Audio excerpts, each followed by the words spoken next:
every day when we get in touch with Joe Lindsley, I am so happy to see him. It's like if my own son, and I know your mom is sometimes watching, so I'm just so happy to see him, that he is well and healthy and still reporting for the Ukrainian Freedom Network. Again, Joe Lindsley joins us from his hometown in Ukraine, which is Lviv, because we know he's been traveling throughout the country. And Joe, we have a lot of good things to discuss today. I'm so happy to see you. Thank you for joining us. Jordana, great to see you, and hello from Lviv. Maybe you can hear in the background the cobbled streets, the cars on the streets. There's been a lot of good news the past week. I just returned here a few days ago from about 2.5 weeks of traveling throughout Ukraine, mainly by train, and then going up into the front lines in Donetsk and outside of Kharkiv. And obviously the big news has been this amazing Ukrainian offensive in Kharkiv, and the Ukrainian military really convinced, I think, the world that they were making an offensive in the southern region of Kherson. And surely there was some progress there, but meanwhile, very quietly, and even like a lot of my friends in the military went very quiet. And meanwhile, they were making these incredible advances in Kharkiv, and they have liberated most of that region, so much of which has been occupied since March and April. And so it is, and I think we're going to start to uncover, every time places of Ukraine are liberated by the Ukrainians, you uncover a lot of the damage that the Russians did. And so we're going to start to get some of that bad news. But it was a great sight. And even President Zelensky was in the town of Izum, which had been a major Russian supply depot just a week ago.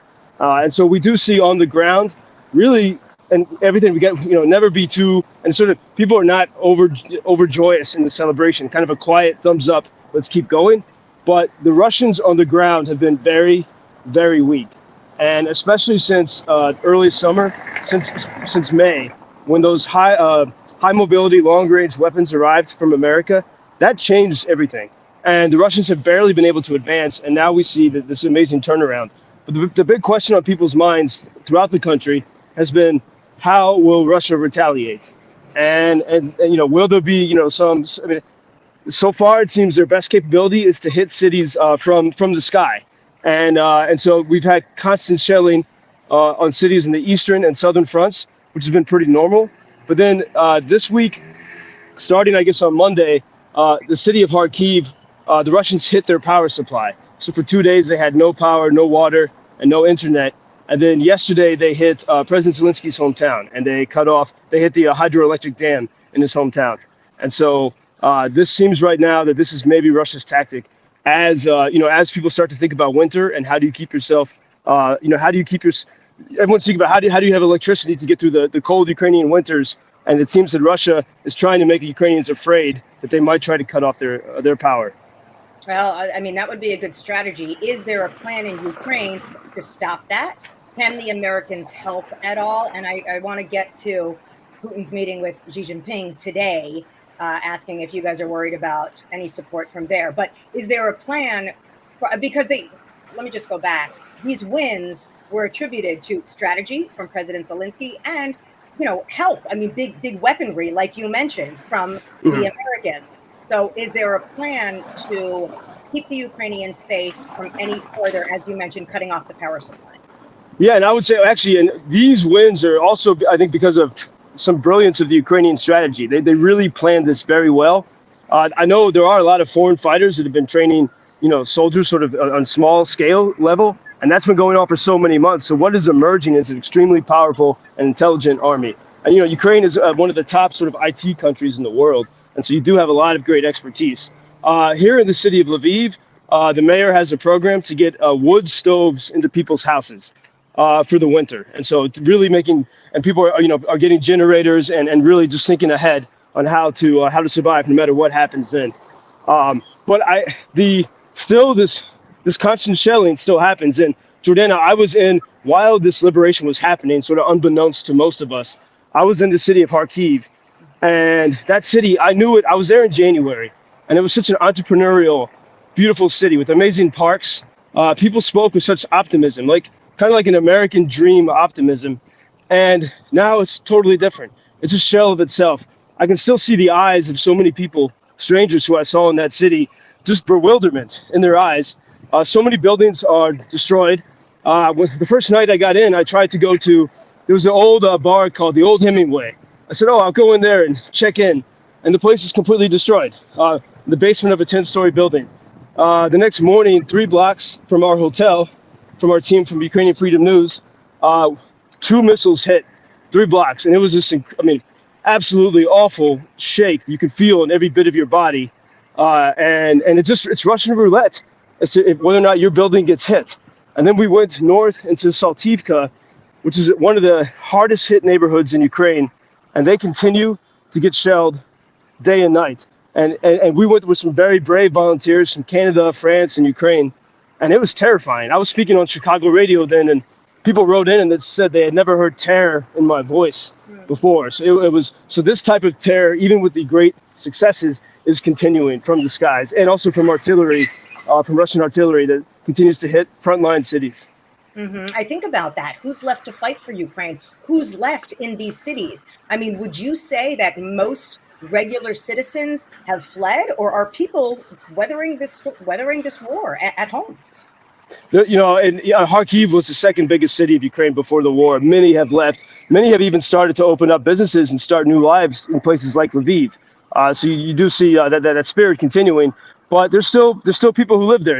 In Saltivka, that very sad. I mean, it was a neighborhood of opportunity and freedom, and now it's so. I mean, every building has been hit, and there still are a lot of babusas, the grandmothers and the grandfathers living there. Still some kids living there.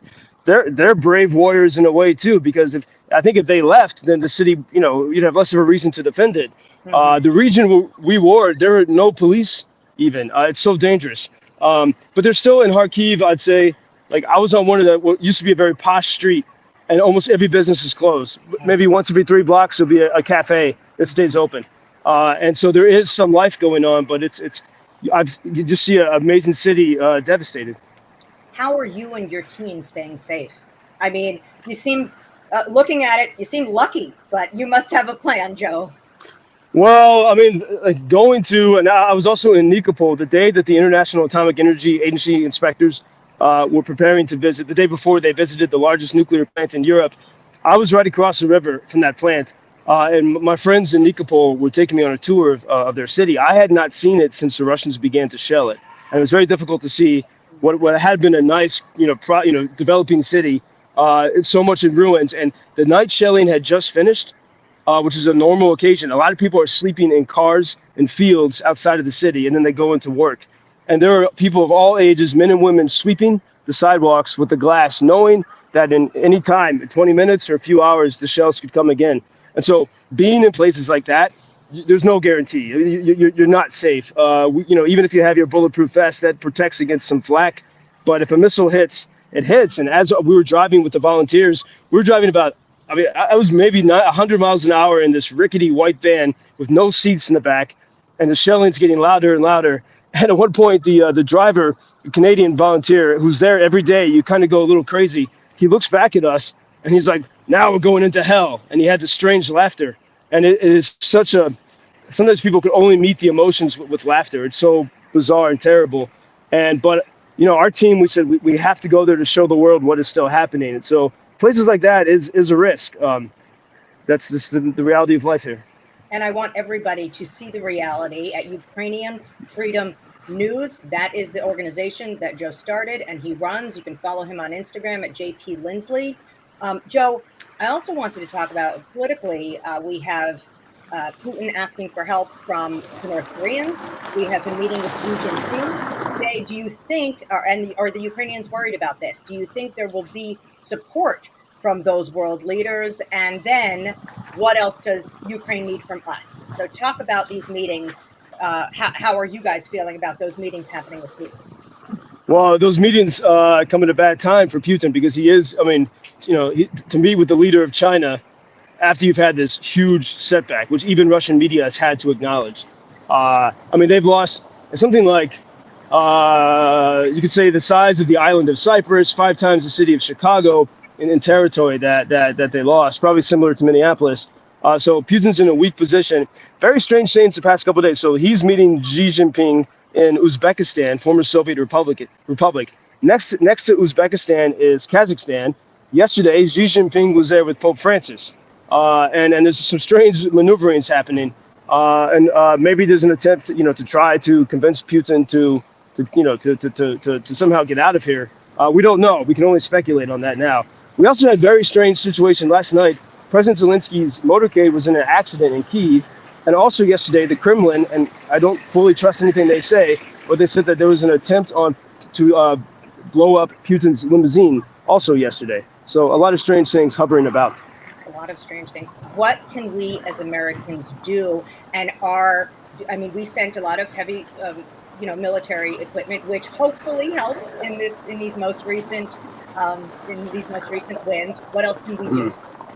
I would say the first thing is to keep paying attention to what's happening here. Also, to have skepticism about the numbers, as you and I have talked about before. Just because it says 40 billion or 9 billion coming to Ukraine, a lot of that is money spent for United States to buy new equipment, which is already kind of planned anyway, and it gets folded into Ukraine aid packages. So I would encourage, and it is very tough sometimes to pinpoint how Congress spends the money, but I would encourage average Americans to not automatically assume that there's not billions of dollars raining down here. And so to have that bit of skepticism before writing off Ukraine. But I think, and as I really felt when I was in Kharkiv, I said, and even seeing the grandmothers, the few remaining people in that horrible, devastated neighborhood, it's the edge of the free world. And if this is like they need solidarity, but anyone that would destroy, and the way the Russians have attacked civilians since day one, they could go after anyone else. And so I think for Americans to continue to realize this and to support, to be skeptical and to demand of Washington to spend the money wisely, and that there are shenanigans are possible there, but to make sure that the right support is getting to Ukraine. I think there's some indication that maybe this offensive what was not necessarily endorsed by America. When a few weeks ago, when Ukrainians were able to hit some targets in Crimea, which has been occupied by Russia since 2014, there were some reports that the United States did not want Ukraine to do any more there out of fear of escalation. And that's a word that we sometimes hear from American diplomats. They don't want escalation. But for Ukrainians, escalation means quick victory. And so I think there still is some tension there. And that's where Americans really need to pay attention as to, who wants a quick victory here and who wants to drag this process out. And regular people like me can help by looking for your organization, Ukrainian Freedom News, because I know that Joe, not only is he a newsman, he's had to be a humanitarian. He's watching out for the troops. He's, giving help to families in need. And that's what part of his organization is doing now. So if you're listening to my voice right now, Ukrainian Freedom News, JP Lindsley on Instagram, find him. There is a way for regular people like us to help out your organization. Joe, sure. We're really out of time, but is there anything else you want to throw in before I let you go? Yeah, I would say if you go to UkrainianFreedomNews.com, a friend of mine made an amazing jazz composition using the sound of an actual air alarm. So just a little thing to give you a slice of how people are surviving here. But really, it's a beautiful video, UkrainianFreedomNews.com. And we do welcome all support through tax-deductible donations at that website. But Jordana, as always, дуже дякую. Thank you very much from Ukraine, and I'm so happy to see you. I'm happy to see you. Joe Lindsley, be well, and we will talk very soon. Thank you, Joe. Thank you. Goodbye from Lviv. Joe was walking around Lviv, which was his former home, before he was traveling, and he says it's a shell of itself, but there are still people there, and they're still creating art. I will look for that video, and I will post it for you, and we'll be right back.